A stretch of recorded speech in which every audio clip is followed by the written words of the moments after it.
ఇవాళ సమాజ శ్రేయస్సు కొరకు ఈ మంత్రతంత్రాల మీద భయాలు అపోహలు, ఈ శాతబడులు, ఇటువంటి వాటి గురించి భయపడే వాళ్ళ గురించి ఒక అద్భుతమైన ఎంతటి ప్రయోగాన్నైనా తిప్పికొట్టే మంత్రాన్ని అసలు ఎలా చేయాలి, ఏంటి, ఎలా టెస్ట్ చేసుకోవాలి, మీ ఇంటి మీద ఇటువంటి ప్రయోగం ఉంది అంటే మీకు ఎలా దాని వివరణ కోవాలి అనే దాన్ని బట్టి మీరుగా చూసుకునే విధానాన్ని ఇక్కడ చెబుతున్నాను.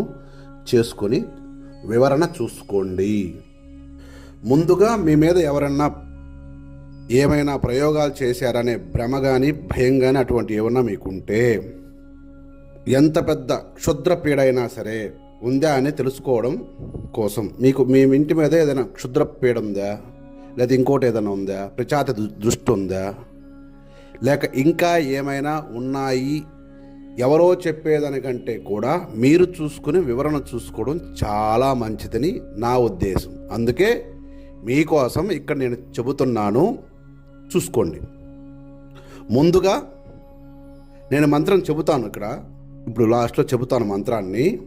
మీరు ముందుగా 4 కోడిగుడ్లు ఈ మంత్రంతో మంత్రించుకొని పాలలో వేసి రాత్రి గడవనివ్వాలి.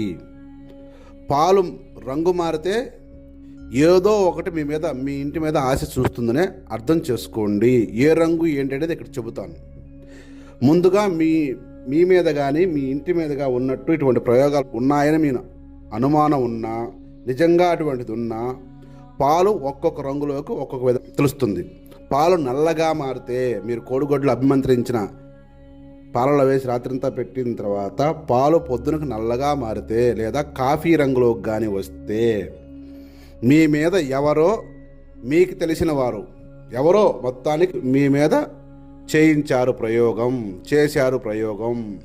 మీ ఇంటి మీద వేసిపోయారు ప్రయోగాన్ని అని గుర్తించుకోండి. పాలు నల్లగా మారితే, మళ్ళా చెప్తున్నాను, పాలలో గుడ్లు వేసేటప్పుడు చూసుకోండి, గుడ్లు డ్యామేజ్ కాకుండా గుడ్లు నీట్గా 1కి 10 సార్లు కడుక్కొని పాలలో వెయ్యండి, కడిగి తుడిచి వెయ్యండి. లేదా బయట టెస్ట్ వల్ల కూడా పాలు రంగు మారుతాయి కనుక బాగా కడగండి. అదే పాలు పచ్చగా మారితే పిశాచ దృష్టి మీ మీద కానీ మీ ఇంటి మీద కానీ పడిందని అర్థం. అదే పాలు ఎర్రగా మారితే ఆ ఇంటి యజమానికి ప్రమాదం ఉంది, వారం 10 రోజుల లోపలని అర్థం. ఈ అర్థాన్ని గ్రహించుకొని పాలు ఏ రంగులేక మారాయి అనేది చూసుకోండి. పాలు ఏ రంగు మారకుండా ఉన్నాయా, మీకు ఎట్టి ప్రమాదం లేదు, మీకు కానీ మీ ఇంటికి కానీ ఎట్టి ప్రమాదం లేదని ప్రశాంతంగా ఆ కోడిగుడ్లు తీసి ఆమ్లెట్ వేసుకోండి. మీరు పాలలో వేసే కోడిగుడ్లని మళ్ళా చెప్తున్నా 1కి 10 సార్లు కడుక్కోండి. ఎందుకంటే కోడి పెంట ఏదైనా లైట్గా వాటి మీద ఉన్నదనుకో పాలు రంగు మారే అవకాశం ఉంది, పాలు ఇరిగిపోయే అవకాశం ఉంది, గమనించుకోండి. ఈ పాలు పోసే గిన్నె కొత్తదై ఉండాలి. ఇవన్నీ శ్రద్ధగా చూసుకోండి. ఇక్కడ నేను మంత్రం చెప్తాను, వినండి. కోడిగుడ్డు మంత్రం, కోడిగుడ్డుని అభిమంత్రించే మంత్రం ఇది. హ్రీం హ్రీం హ్రీం సపలే హలిబలే క్లీం కూష్మాండ హ్రీం క్లీం క్లీం క్లీం పట్ స్వాహ అనే ఈ మంత్రాన్ని మీరు టెస్ట్ చేయాలనుకున్నప్పుడు ఒక్కొక్క కోడిగుడ్డుని చేతిలోకి తీసుకుని 11 సార్లు ఆ మంత్రాన్ని చదివి పాలలో వెయ్యండి. ఈ క్రియ మొత్తం రాత్రిపూటే చెయ్యాలి. పాలకి కొత్త గిన్నె మాత్రమే వాడండి. ఒకవేళ పాలు వైట్ కాకుండా ఏ రంగులోకి మారినా వెంటనే పైన చెప్పిన మంత్రాన్ని 3 గంటల పాటు జపించి, జంప సంఖ్య లేదు, 3 గంటల పాటు జపించండి లేదా పారాయణం చేయండి. మీ ఇంటిల్లిపాది చేసినా ఇబ్బంది లేదు. ఒక గుమ్మడికాయ దిష్టి తీసి కొట్టేయండి.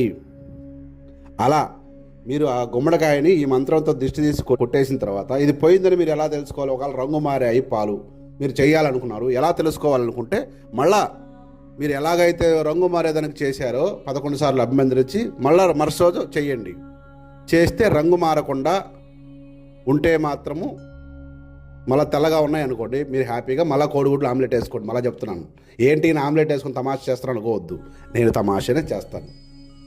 కాబట్టి ఇలా 1కి 2, 3 సార్లు అయినా పోలేదు అంటే బేసిక్గా ఎంత పెద్ద ప్రయోగమైనా ఈ మంత్రంతో ఒకేసారి 3 గంటలు సరి జపించి ఆ గుమ్మడికాయని తీసి కొట్టేయడం వల్ల ఎంతటి పెద్ద ప్రయోగ బాధైనా, ఎంత పెద్ద తోపు మంత్రగాడు పంపించినా ఈ మంత్రంతో నువ్వు గుమ్మడికాయతో దిగదీసి కొడితే వాడి అబ్బ కనిపిస్తాడు. వాడికి ఇట్లా దుష్టక్రియలు చేసేవాడికి వాడి అబ్బ కనిపిస్తాడు ఈ మంత్రంతో, గుర్తుపెట్టుకోండి.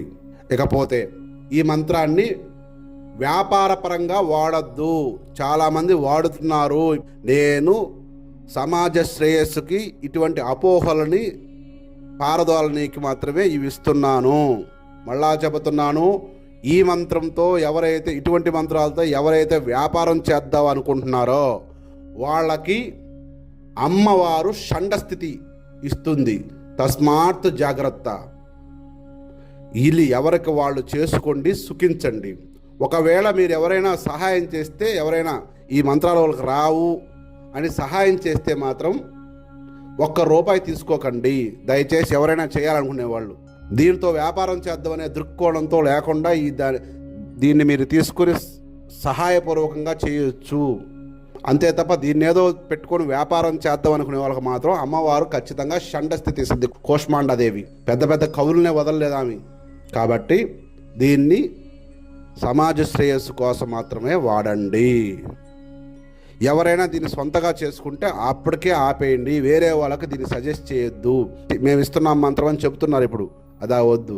ఇలా చెప్పండి, ఎక్కడి నుంచి వచ్చిందో ఎవరు పంపించారో అనేది మీకు అనవసరం, కానీ ఇది చేసుకోండి అని చెప్పడం తప్పే లేదు మీకు. దానితో వ్యాపారం చేయకండి. షండస్థితి అంటే మీకు తెలుసా? కిందకి జారిపోతాయి పిస్తాలు, గుర్తుపెట్టుకోండి. కావాలంటే ట్రై చేసుకోండి. సర్వే జన సుఖినో భవంతు.